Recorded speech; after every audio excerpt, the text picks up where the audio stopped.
கிறிஸ்துவுக்குள் அன்பானவர்களே, உங்களை இயேசுவின் நாமத்தினால் நான் வாழ்த்துகிறேன்.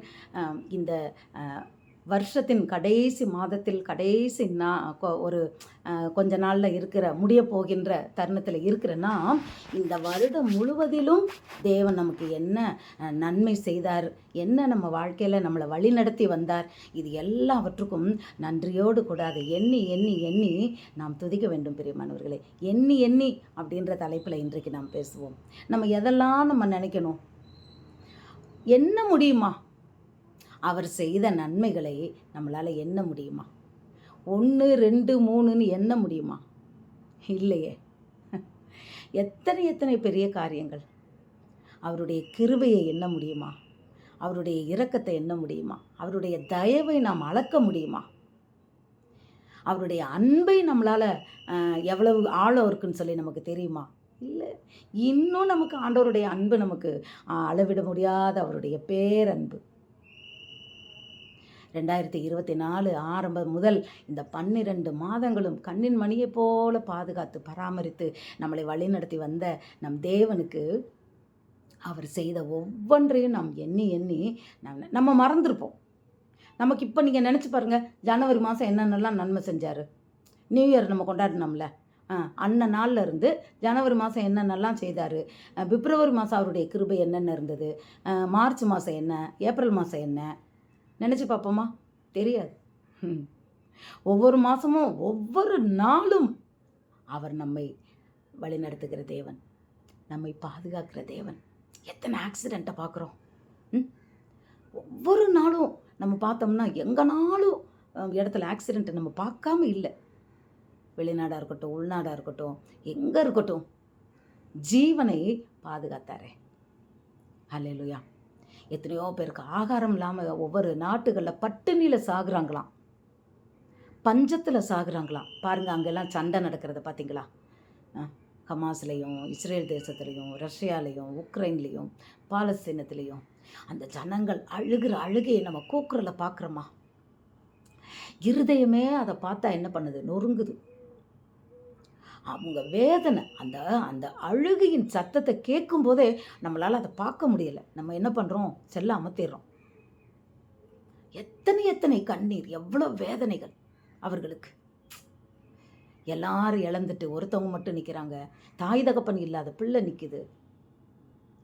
பிள்ளைங்களை இழந்த தாய் தகப்பன், கணவனை இழந்த மனைவி, இப்படி உலகத்தில் எல்லாரும் இழந்து உறவினர்களே இல்லாமல் இருக்கிற அனாதையா எத்தனை எத்தனை காரியங்கள் நடந்து கொண்டே இருக்கின்றன. ஆனால் நம் தேவன் அவருடைய சிறகுகளுக்குள்ளே மூடி நம்மை பத்திரமா பாதுகாக்கிறாரா? அதற்காக நம்ம எண்ணி எண்ணி நன்றி சொல்ல வேண்டாமா? இந்த நிமிஷத்தில் பாருங்களேன், ஆஸ்பத்திரியில் எத்தனை பேர் படுத்திருக்காங்க. நினச்சி பாருங்கள், ஆஸ்பத்திரியில் பெட் இல்லைன்னு சொல்கிற அளவுக்கு தான் படுத்திருக்காங்க. இந்த மழை காலமாக இருக்குல்ல, ஜுரம், சளி, ஃபீவர், இன்னும் என்னென்னமோ காரியங்கள்.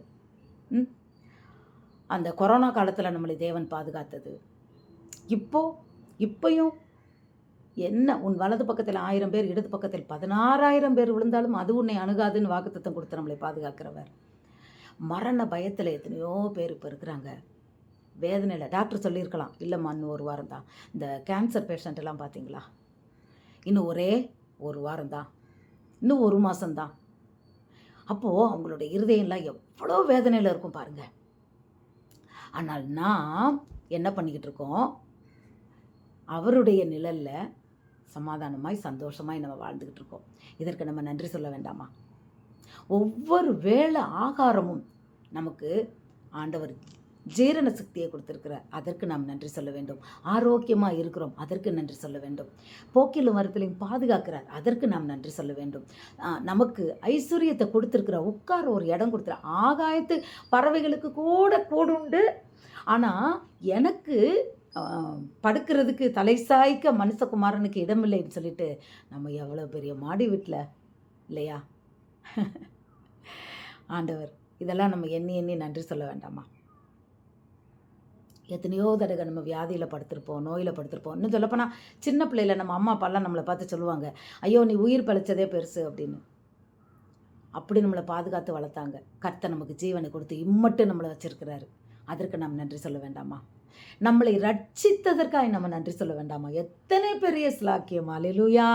அவருடைய மகா பரிசுத்த இரத்தத்தினால நமக்கு உடன்படிக்கை பண்ணி, அப்பா பிதாவேன்னு கூப்பிடக்கூடிய ஒரு புத்திர சுவிகாரத்தை உங்களுக்கு எனக்கும் கொடுத்த அந்த தயவுக்கு நாம் நன்றி சொல்ல வேண்டாமா? இது நன்றி செலுத்தும் காலம். இது இல்லை, டெய்லி தான் சொல்லணும்.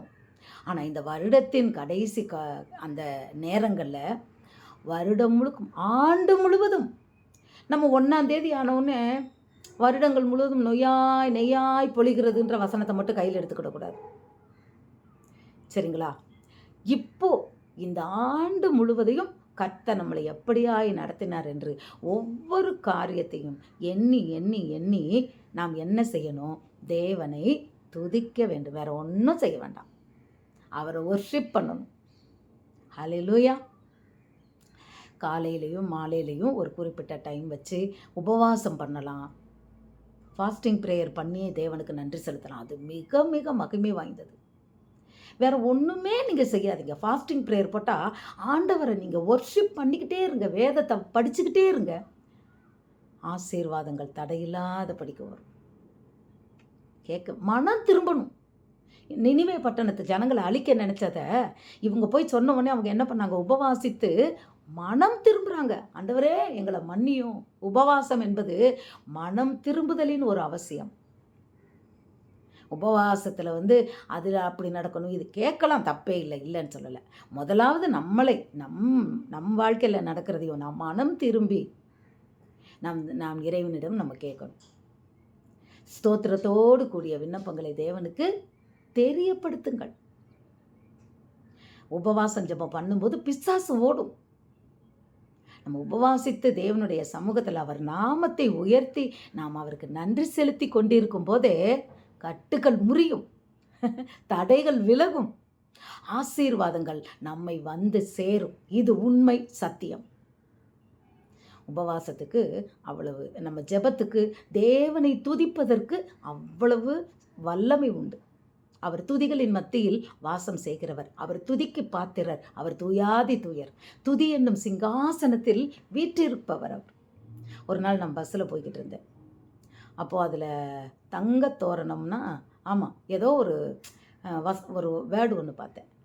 பார்த்தோடனே அது நான் பார்த்தேன். ஆனால் தங்கத்தோரணமாய் என் தேவனுக்கோர் கவிதையே, தங்க சிம்மாசனத்தில் வீற்றிருக்கும் என் தேவனுக்கு நான் பாடும் புது கவிதை துதி மகிமை. பாட்டு தானா வருது. உடனே போய்கிட்டு இருக்கேன். எனக்கு பேனா இல்லை, எழுதுறது இல்லை, எதுவும் பேக்கு தான் இருக்குது. எனக்கு அதை எடுத்து எழுத முடியலை. அது கடகடன்னு என் மனசில் வந்தது. அந்த ராகம் வந்தது, அது இது வந்தது. என்னடா இது? அங்கே அதில் தங்க தோரணம்னு எழுதியிருந்ததா, தங்க சிம்மாசனம் ஏதோ ஒன்று எழுதியிருந்தது அந்த வார்த்தை.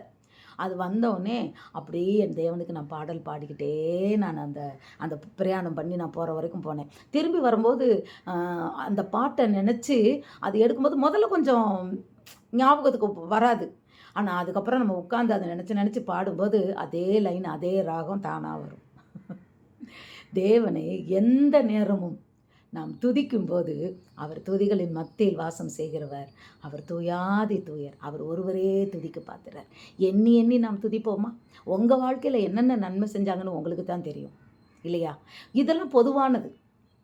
அது போக நம்ம இந்த ஆண்டில் ஆண்டவர் உங்கள் பிள்ளைங்க திருமணத்தை நடத்தியிருக்கலாம், இல்லை உங்கள் பிள்ளைங்களுக்கு குழந்தை கொடுத்துருக்கலாம், இல்லை உங்கள் பையங்களுக்கு படிப்பை முடிக்க கிருபை கொடுத்துருக்கலாம், ஒரு புது வேலைக்கு அவர் போயிருக்கலாம், நீங்கள் புது வீடு கட்டி குடியேறி இருக்கலாம். எந்த விஷயங்கள் உங்களோட வாழ்க்கையில் எந்த நன்மை நடந்ததோ, ஒரு புது இடம் ஒன்று வாங்கியிருக்கலாம், என்ன நன்மை நடந்ததோ அதை எண்ணி எண்ணி எண்ணி இது எல்லாம் நம்ம துதிக்கணும். ப்ளஸ் அதையும் எண்ணி எண்ணி தேவனைக்கு துதி செலுத்த வேண்டும். அவருக்கு நன்றி செலுத்துவோம். எண்ணி எண்ணி துதிப்போமா? அந்த பாட்டு கூட இருக்குது பாருங்கள்.